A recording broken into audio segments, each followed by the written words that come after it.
ఈ దళితులు ఉన్నారు, వాళ్ళు క్రిస్టియన్ మతం పుచ్చుకుంటున్నారు, ఎస్టీలు కూడా కొంతమంది క్రిస్టియన్ మతం పుచ్చుకుంటున్నప్పుడు వాళ్ళు హిందూ నుంచి క్రిస్టియన్గా బీసీసీకి మారిపోతారా, అలాగే ఎస్సీ ఎస్టీగానే మిగిలిపోతారా? ఇప్పుడు మీరు అన్నట్టు బాలుగారు, కులగరణ అనేది వేరే, క్రిస్టియను లేకుంటే ఇంకొక అనేది వేరే. ఎందుకంటే ఇప్పుడు నేను ఈరోజు అయ్యప్ప స్వామిని ఫుల్ ప్రెజర్గా నమ్ముతా. పొద్దుగా లేచినా సాయంత్రం లేచినా నేను బయటికి వెళ్ళేటప్పుడు అయినా ఇక ఇంటికి వస్తే ఎల్లమ్మ మాకు ఎవరో ఒక అమ్మవారు ఉంటారు, వాళ్ళని మొక్కుతాం. అట్లా దేవుడు వేరే, లేకుంటే క్రిస్టియన్ కులగరణ అనేది జరిగితే నిజంగా మీరు అనుకున్నట్టు ఇది ఖచ్చితంగా జరిగి తీరుతుంది. కాబట్టి ఒకవేళ ఎస్సీలో ఎస్టీలో ఉంటే ఎందుకు ఏడదాకా, ఇప్పుడు రెడ్డిలు కూడా చర్చికి వెళ్తారు. ఆ రెడ్లు ఇప్పుడు నేనున్న రమేష్ రెడ్డి అంటే నేను రమేష్ రెడ్డి అనే పెట్టుకుంటా. కొన్ని ఇప్పుడు కొంత మన ఎస్సీ బీసీలలో కొంతమంది ఏం చేస్తారంటే క్రిస్టియన్లోకి వెళ్తే అప్పుడు ఆడబొంగల జాన్ లేకుంటే అబ్రాహం అట్లా మార్చుకుంటారు. ఒకవేళ ఈ కులగరణ కానీ అది జరిగితే, ఒకవేళ వీళ్ళకి అనేకమైన అంటే అన్ని సంక్షేమ పథకాలు వీళ్ళకి చెందితే కనీసం వీళ్ళు కాబట్టి వీళ్ళ పిల్లలకైనా మార్చుకునే అవకాశం అయితే ఉంటుంది. కులగరణ వల్ల వాళ్ళనైనా చేయవచ్చు కదా. ఇప్పుడు మనకు అన్ని గతంలో ఈ చర్చికి ఎందుకు పోయారు వీళ్ళు, ఎస్సీలు చర్చికి ఎందుకు పోయారు? గతంలో అంటరానితనాన్ని ఒడగొట్టేసి వీళ్ళని ఎన్నో మమ్మల్ని ఊరు బయట వేసినందుకు మమ్మల్ని గుళ్ళు గోపురకు రానిలేదు కాబట్టి ఏదో ఒక దేవుడిని మొక్కలు కాబట్టి మేము అప్పుడు ఆ క్రమంలో క్రిస్టియన్ దేవుని ఈ రోజు కూడా నడుస్తుంది కదా కొన్ని ఊర్లలో, కుల వ్యవస్థ నడుస్తుంది కదా.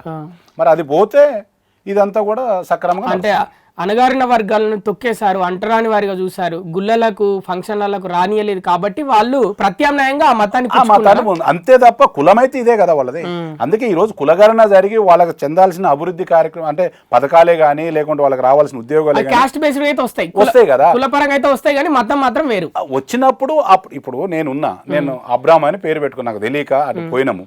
రేపు నిజంగా నీ కులగరణ జరిగి మనం కూడా ఎస్సీ రవై మనం ఇట్లా మన పిల్లల పేర్లు ఇట్లా పెట్టుకోవద్దు, ఇట్లా పెట్టుకోవడం వల్ల మనకి ఇబ్బంది లేకుంటే రేపు ఇంకోటి ఎంకటైనో పెంటైనో పెట్టుకోవాలనే ఆలోచన వస్తుంది, పెట్టుకుంటాము.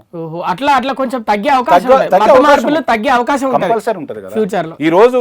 ఈ రోజు కూడా ఎందుకు ఒక బొట్టు పెట్టుకొని నేను పలానా మాదిగా పలానా మాలని గుళ్ళోకి పోనిస్తారు, రానిస్తారా? రానియరు. ఎందుకు అట్లా? అది ఉన్నది నడుస్తుంది, వ్యవస్థ నడుస్తుంది. అందుకే ఈ కులగణన జరిగితే రేవంత్ రెడ్డి పాలనలో అది మరి ఈ కులగణన ద్వారా రేవంత్ రెడ్డి పాలనలో అది తక్కువ అయ్యే అవకాశం ఉంటుందా? ఖచ్చితంగా తక్కువ అవుతుంది, మార్పు కూడా వస్తుంది. అట్లా ఏ విధంగా ఈ కులగణన ద్వారా ఇట్లా అంటే ఇప్పుడు వీళ్ళ కులం ప్రకారం వీళ్ళ ఎంతమంది ఉన్నారో తెలిసిపోతుంది, వాళ్ళకి ఏ రకమైన లబ్ధి చేకూరాలో తెలుస్తుంది. తర్వాత ఇంకోటి ఏంటంటే ఇప్పుడు మేము ఎన్నో ఆడో కూడా ఉన్నాము. ఈ రోజు తెలంగాణ రాష్ట్రంలో ఇప్పుడు కూడా నేను చెప్తున్నా సింగిల్ కులము తీసుకుంటే అందులో ఎస్సీ మాదిగా ఎక్కువ ఉన్నది తెలంగాణ రాష్ట్రంలో సింగిల్ గా. అంటే ఇప్పుడు బీసీలు కాకుండా బీసీల్లో కూడా 96 కులాలు ఉన్నాయి కదా. బీసీలలో 96 కులాలు అంటే ఒక్కొక్క కులాన్ని విభజించుకుంటే ఒకవేళ చూస్తే సింగిల్ కులంగా తెలంగాణ రాష్ట్రంలో మాదిగలు ఎక్కువ ఉన్నారు. ఓకే సరే, మేము ఇవన్నీ కూడా మాదిగలు ఎక్కువ ఉన్నారా మాలలు ఎక్కువ ఉన్నారా ఇవన్నీ పక్కన పెడితే మేమంతా కూడా బహుజనులమే. మాకు కులగరణ కంపల్సరీ అవసరం. ఎందుకంటే ఈరోజు మేము ఎస్సీ అనే కాకుండా లేకుంటే నేను బీసీ అనే కాకుండా నేను కుమ్మరైన డొక్కరైన అని కాకుండా కూడా మా ఒక కులాల్లో కొంతమంది ఒకవేళ 10 మంది ఉన్నవాళ్ళు ఉన్నా 100 మంది వెనకబడిన వాళ్ళు ఉన్నారు.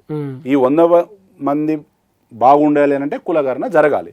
జరిగితే అందరికి సరైన న్యాయం జరుగుతుందని ఒక ఉద్దేశంతోనే ఈరోజు మా రాహుల్ గాంధీ గారు మా సీఎం రేవంత్ రెడ్డి గారు తీసుకున్న ఆలోచనకి వాళ్ళకు ప్రత్యేకంగా మరీ కూడా ధన్యవాదాలు తెలుపుతున్నాను.